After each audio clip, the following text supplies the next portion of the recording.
Okay, we are so small, hopefully you can see us. You can jump. Okay, it's a funny situation that we are now here talking that stop talking and start doing, but see how we'll manage. Perfectly. My name is Tiina Silander, and I'm head of Teacher Education Department from the University of Jyväskylä. And with me is my colleague Emma Kostiainen, who is the pedagogical head of the department. And we wanted to come here together because we want to model one important principle in our department's operational culture. That is that we want to reject the idea of doing everything alone, and we want to model the idea of shared expertise, collaboration, and even shared leadership. So we are here today together. And I want to thank the previous speakers for very inspiring talks that are very relevant for today's topic and theme. The theme of this seminar, Future Learning, is not only timely and important, but absolutely crucial if we want to educate and prepare our children to the future society and future working life. So I want to thank the organizers for having this opportunity to discuss and question the current state of education and especially teacher education, and to outline some guidelines for the future through today's common work. I think that maybe the issues that we are dealing with today are things like schools' operational cultures, contents, pedagogical approaches, and maybe we need to broaden our understanding of the concept of learning from the institutional context to the wider context. And I think that the most important question for today is if our school is future-oriented or are we just talking about it? As we just heard today, the school is very different and the society is very different from the times when the school was established. Back in old days, it was the skill sets to be learned in school were something like ability to read, ability to write. You needed to be able to do some basic calculations. You needed to be able to sit down quietly, follow orders, and not to question. And those skills that we are needing today are very different from those. Those skill sets prepared the children for the industrial society. I really much like this Jacob Morgan's principles, 14 principles of the future organizations. According to him, the future organizations operate like small companies. They are loaded with innovations and they adapt to employees instead of people adapting to organizations. People are working in small groups that are gathered around the world. So there will be very much international communication. Organizations have ladder structures and agency of people is very strong. There are fewer direct orders what to do and much more space for creative thinking, problem solving and individual and social responsibility. And if we want to prepare our children to work in this kind of environments, should our schools be similar like this? And I think that our schools should give opportunities to practice the skill sets needed in the future society. If you take a closer look about this principle, I think there is only one that is realized in our schools today, and that is that there are many women in senior management roles in our schools, but only if we think that teacher has this kind of senior management role in her classroom.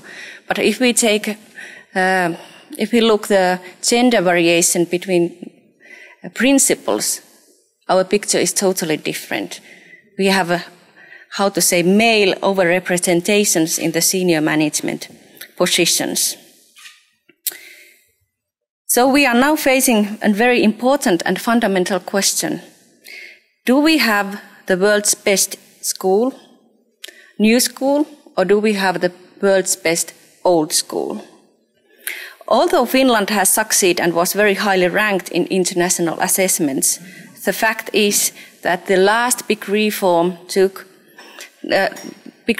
in education took place over 40 years ago, and that is a long time.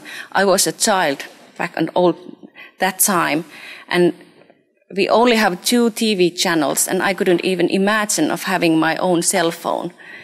And I think that school hasn't changed so much than the society has. And if we are not preparing our children for the future where they live, we are just about to steal their future, because they are living in the future, and if we want to stay in the past, we are not giving them so much tools to work in the society. We all know that changing school is very difficult, and there are many, many reasons for that, and we are not going into that theme any deeper. Just want to point out how Salminen has defined school education as a playground of diabolical dilemmas that are antithetical, and thus they are trying to prevent or slow down any renewals of the school. And in his curriculum matrix, Fonshav has illustrated the multidimensional frame that consists of different purposes of school, different practices of school, and different substances of the school, and their numerous combinations. If we want to change school, we need to be aware of this complexity and understand that minor changes are not enough. We need to make and take an holistic point of view if we really want to make a good change. And the solution is not to make today's school more efficient. The solution is to design a totally new school. What we need is a comprehensive overhaul of operational school cultures. And what we mean by that, Emma will take a few words about that. Okay, as we know that changing the operational culture of schools or any educational institution, it needs changing the course in various levels in both our thinking and actions. And now I will present 4 points towards which we have tried to change our culture in the Department of Teacher Education in our university in Jyväskylä. And first, we have to think that the unit of learning is rather a community than separate individuals that learn. And as we know, and we heard earlier, that in this complex world, individuals cannot manage alone, and there is an increased need for belonging to communities, in many kinds of communities. And education and from our viewpoint, especially teacher education, should or must therefore be based on community building processes. And therefore we have to create circumstances and ensure that conditions in our own working culture and learning processes itself support the idea of learning community. And of course the desire or hope to change over from individual work to learning community is the first step. But a kind of, we call it if talk, kind of if I only had time to cooperate talk is very common, and it is not enough just to wish. The move towards a learning community must be managed. It needs time, it needs its own place, it needs structural changes, and later on we describe how we managed, or at least tried to manage, to create common time and place for our own teachers as well as for students to create common time and place and build this community, learning communities.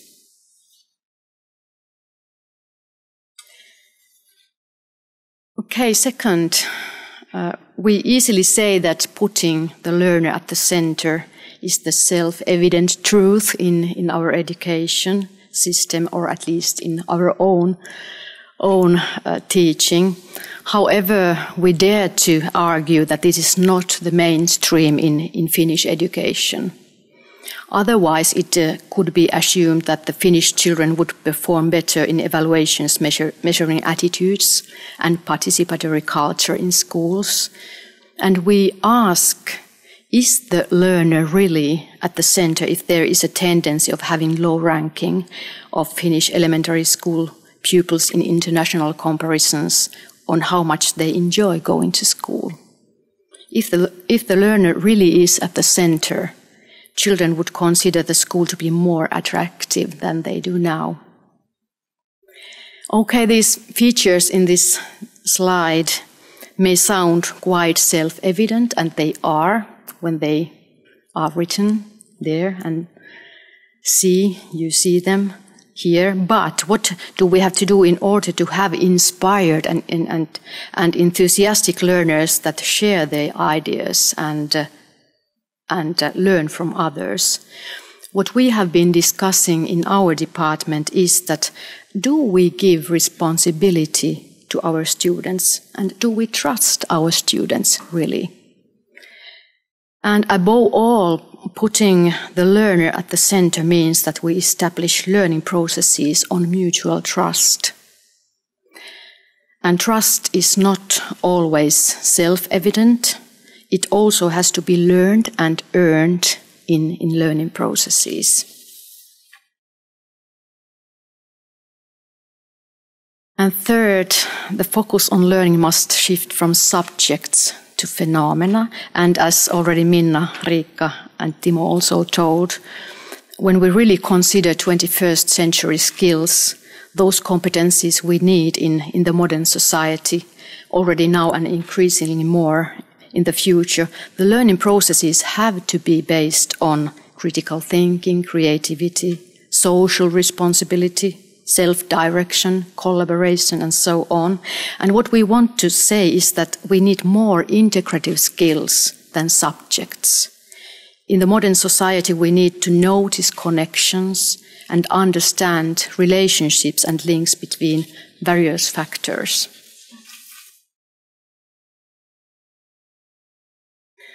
And fourth, we think that we cannot afford to produce so-called just-in-case education or one-size-fits-no-one education. We mean that the contents learned and methods used in education must have social relevance.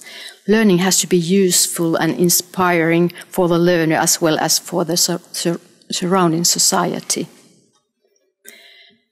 The learning processes should include construction of networks with actors in different fields of society, and these networks enable participation in authentic problem solving and reflection.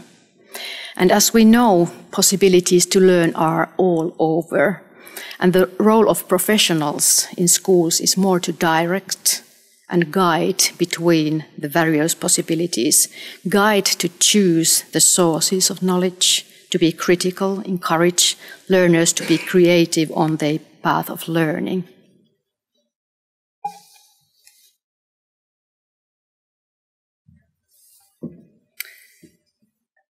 Yes, Emma described the direction where to move, but the other important question for this seminar was how to change.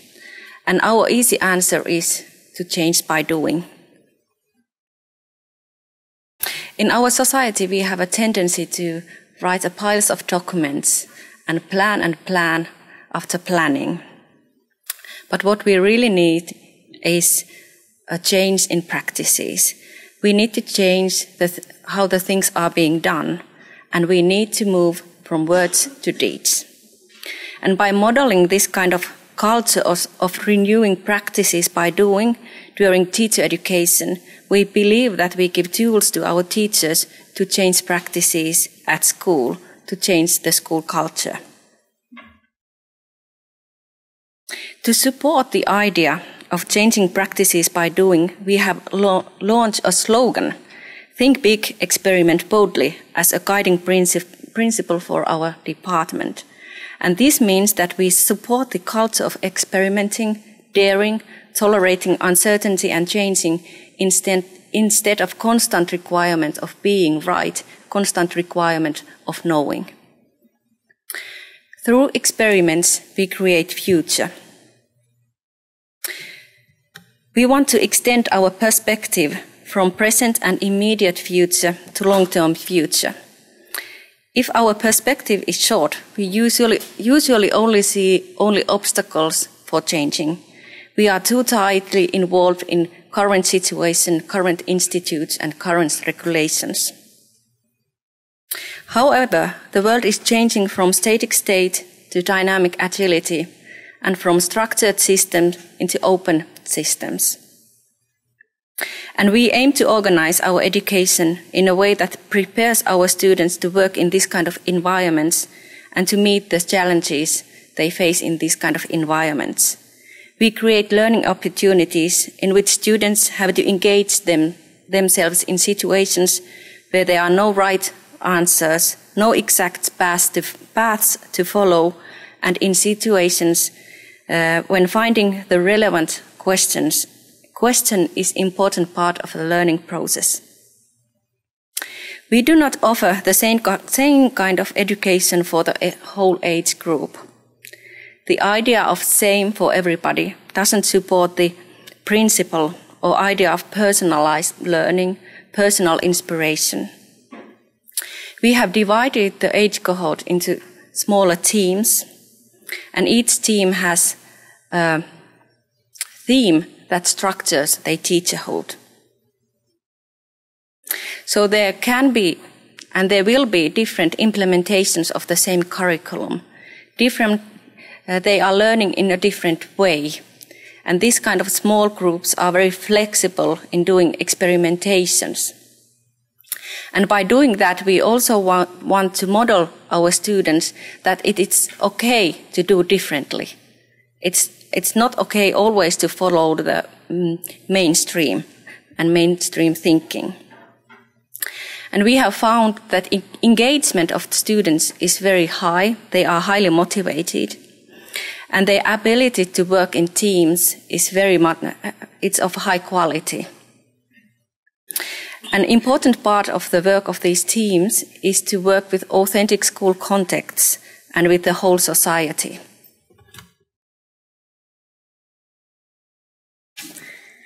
And since last August, the Department of Teacher Education in the University of Jyväskylä has implemented a phenomenon-based curriculum. And the goal of studying is an attempt to understand the phenomena and problems related to learning. And this requires the ability to combine various scientific theories and authentic viewpoints deriving from everyday experiences. And we think that when the learner has an emotional and practical contact with the phenomena, it motivates and inspires the learner to study the matter further and deeper. And the emphasis in our curriculum now and learning processes is on critical and questioning approach and on a research-based orientation. And this was our starting point. We started to examine what is a phenomenon. And here is one definition. Phenomenon is something that happens or exists in society, science or nature, especially something that is studied because it is difficult to understand. And the point is that it is difficult to understand. This is why we need to learn. We have to deepen our understanding of phenomena that are difficult. We have to integrate, explore relationships between various issues and questions. And by means of phenomenon-based curriculum, we have changed the course from subjects to phenomena.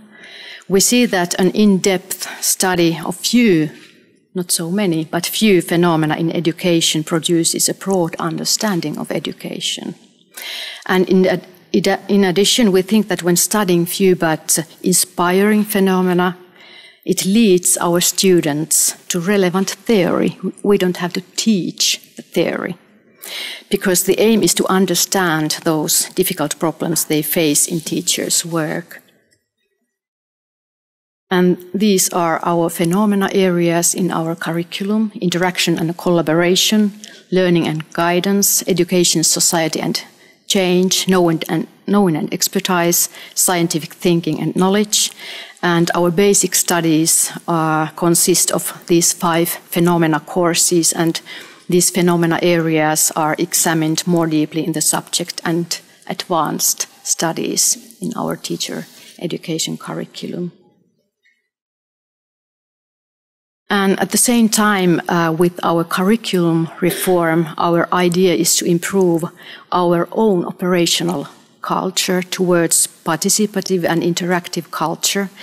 And we think that learning community is not just changing ideas, it is the first step, nor it is collaborative learning, it is only the second step, but our aim is to create an operational culture where we create something new together. And for example, we implemented a so-called Tuesday reform, and now it is in use for the 4th year.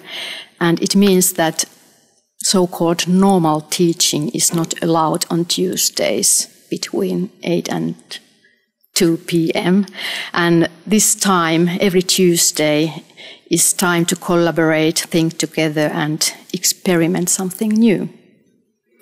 And this is the idea how we develop our curriculum and operational culture hand in hand, or at least we try to do it.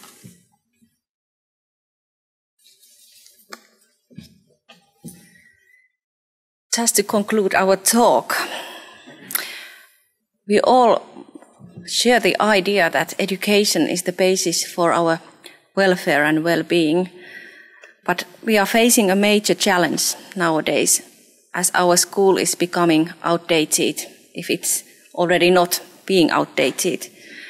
But we believe that in every change there is a chance for a better. So if we have a strong vision and we stop talking and start doing, then we are on our path to a better educational future. But we just need to do. Stop talking and start doing. So thank you very much for your time.